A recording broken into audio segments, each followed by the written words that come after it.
Well, three technical things that I'm focused on. I'm always practicing fundamentals because most of what I play is somehow based on fundamentals. Fundamentals are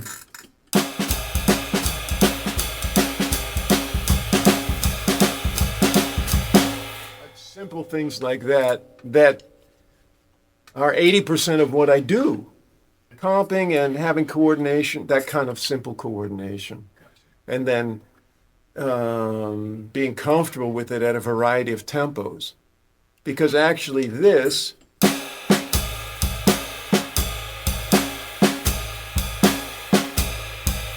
might be harder than this.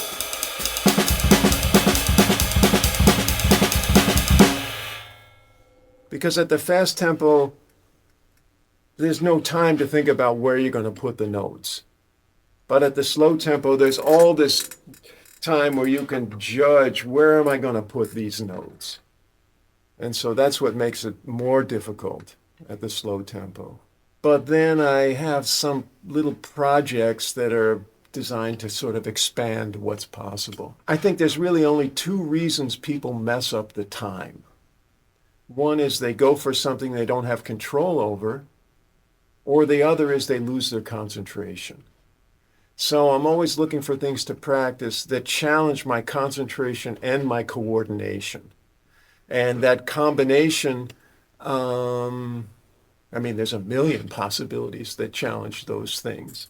And it could be working on some weird kind of coordination thing, maybe with left foot clave, or some kind of grouping of 11 notes. How does that fit in a different grid? Playing a lot of 5-note and 7-note phrases these days. Seems like everybody is, but finding different ways of orchestrating them. Groups of 5/8 notes or 5 triplets, you know.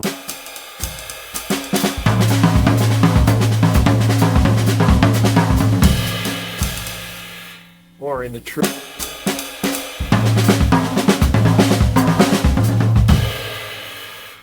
but then with different stickings. I've been messing with 9's. 11's are really in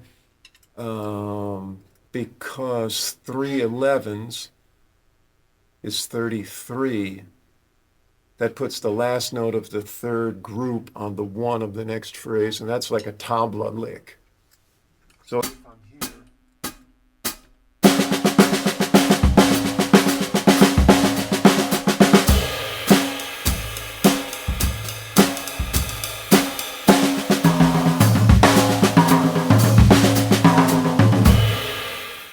So I'm playing paradiddle, paradiddle, right, left foot. That's the 11. And then you can put some gaps in it. Like just play the first note of the right paradiddle.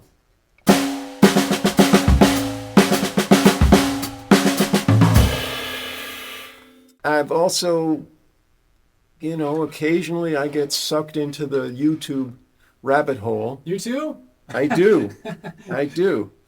And there was something entitled Buddy Rich's Crazy Triplet Fill, or something like that. And the guy had transcribed it underneath it, so I printed out the transcription. And I've been working on this triplet fill and then sort of dissecting, slicing pieces out of it that seem to be like opened new doors for me. So I don't know if I can play this thing now, but let me try and play it a little under tempo. 1, 2.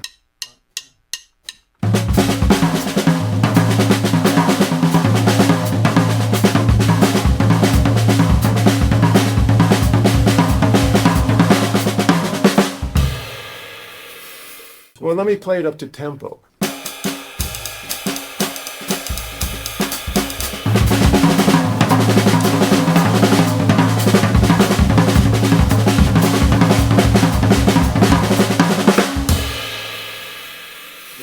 Maybe that was a little too fast for me. But, so slice it up. Well, I found some moves in there that weren't so comfortable for me. And one is the way he plays paradiddles with this kind of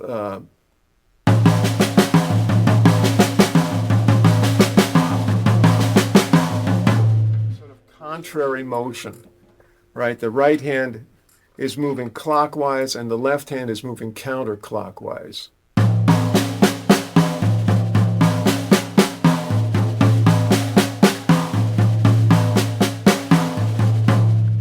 And he's playing it in triplets. That's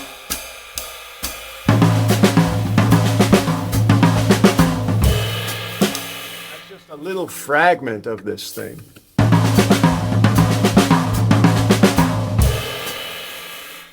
And then maybe, move it, start it on the anticipation, so it ends on the anticipation. Or change the rate to 16th notes, which it actually feels easier in 16th notes.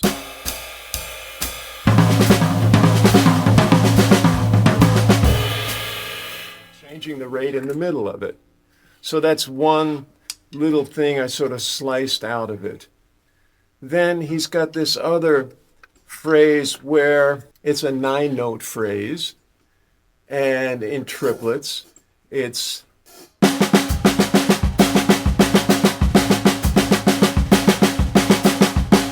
but he's got the hands kind of moving like this, so the right hand plays and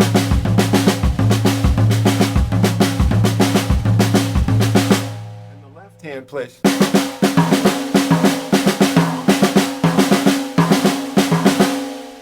Hand is alternating drums, and then the way it comes together